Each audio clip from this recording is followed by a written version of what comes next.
you mentioned data, and whenever I hear that, obviously everyone is concerned about their data and data privacy, and I know that nowadays consumers are less concerned about data privacy and more concerned about convenience. You think so? Right. I feel like people, I don't know about you, David, but I tend to just say agree and move on to the next screen. I barely ever read those, Those long 500-page 6-font terms and conditions that you scroll through. Okay, I'll give you that. I think everyone's concerned about the security of their data. Yes. But they will sign off on things just because it's too much work. I'm not reading all this. So you're right.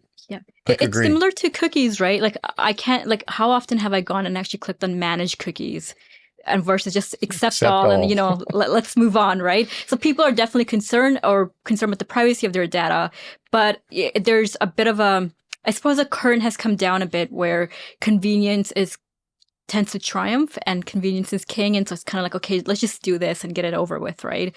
But I question this because with open banking, and as you two both have mentioned, it's all about data. And it's very sensitive data, right? It's like data about your financial situation, about you as a person, perhaps your demographic data. Like there's a lot there. Mm-hmm. And we've become very accustomed to companies that provide us convenience, just taking our data, packaging it up and selling it, or giving you targeted ads. Or using it for their own purposes that you haven't asked for. Exactly. Yeah. So with open banking, like there's going to be a lot of sensitive data going back and forth. So how do we ensure that what consumers expect to be done with their data is all that's being done with it and not something more? Yeah, so I think that the first thing, and it's lessons learned from other jurisdictions like UK, consumer awareness, I think is number one. You really have to educate and from the foundational elements about data. What is being done with your data, and how far is your data? How far-reaching is your data being used and beyond your original intended purposes, right? And I think there's starting to be awareness in that. Part of it's driven by legislation. The need to check off or to offer you the option of rejecting the cookies or accepting or allowing certain types of cookies to be deployed on your system. That is an improvement, and it certainly is a sign of progress. And I think a lot of this will come over time. Now, granted, my kids' generation, I use them as an example, is a generation that's very comfortable sharing their data and not realizing how far. I mean, my kids, like many kids in the school, they use Snapchat as an app, right? And Snapchat, and we reviewed each and every function about privacy that we had to turn off certain functions like location. The granularity to which they could see where their friends are at any time when they're on that app and see where they are anywhere in the world. Mm-hmm. My son has looked at a friend of his who was traveling in Italy last summer. He's like, oh, they actually put him down at the pizzeria that he was in. And so that kind of a sharing is somewhat frightening, I think, for a lot of our generation, very comfortable or perhaps ignorant for the younger generation. And so a lot of it's going to be about education, about awareness, about what can be done with data, how long the data, the persistence of that data for how long, leading into, and as we see a lot of politicians these days, paying for the sins of a tweet from 5 years ago, right? And how far that reaching that can be, and understanding that. I think that is going to be number one.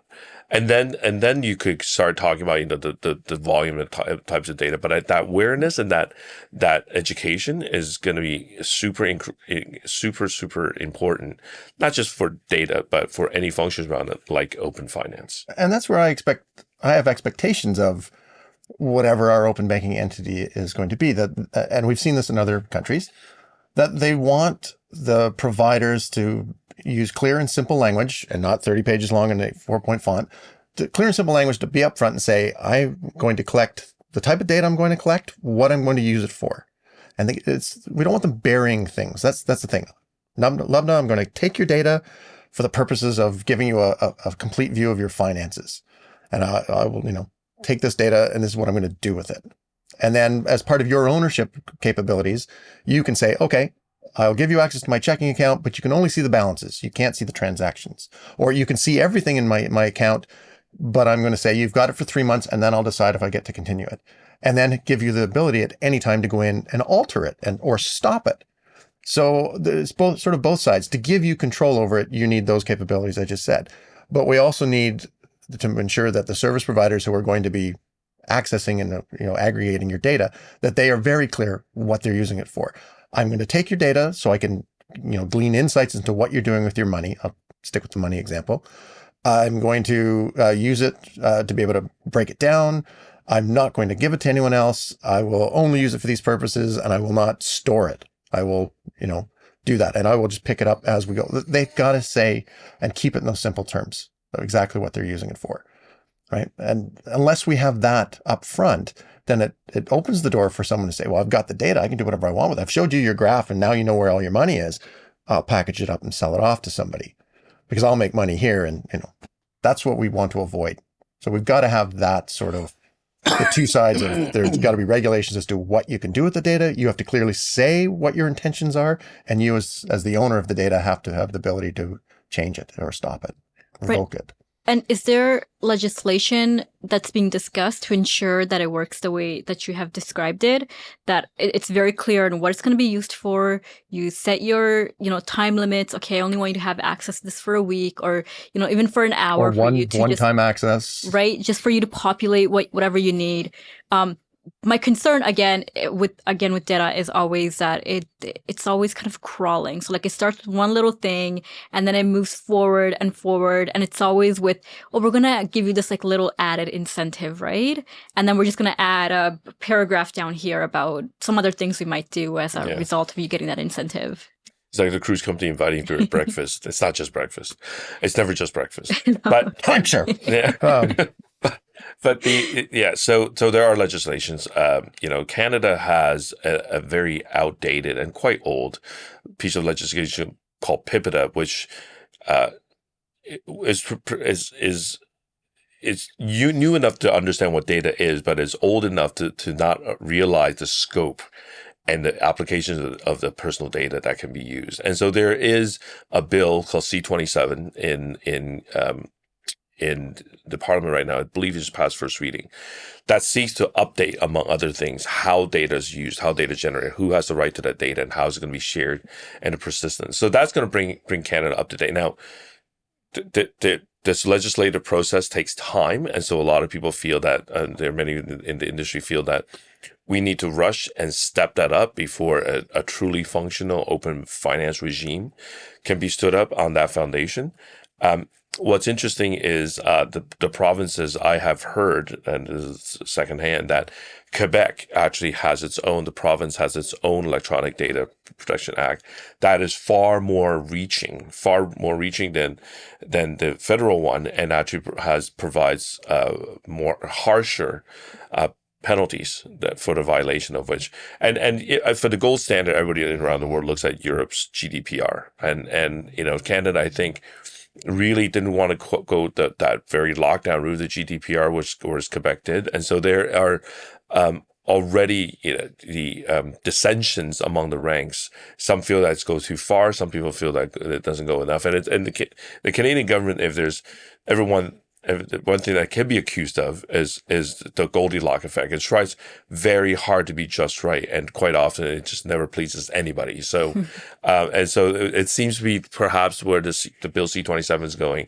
But at least there's an update. There's an intention to update, and it should be noted that this is actually their second kick at it. The previous government had proposed Bill C-11, which is very much has many of the elements.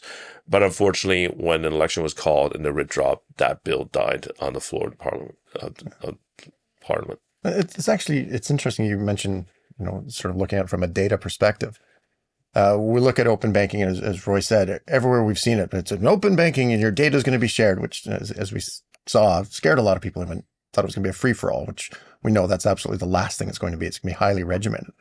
But we look at the country like Australia. They took a different slant on it.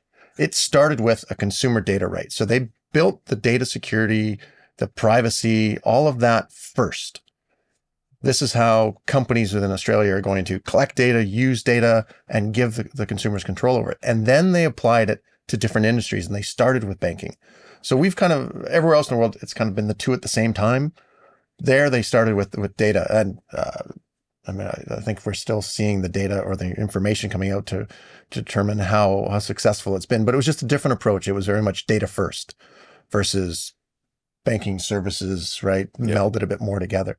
So, I mean, there's lots we can learn from other countries who have gone ahead of us. But as Roy said, I mean, we need this legislation, and it moves slowly.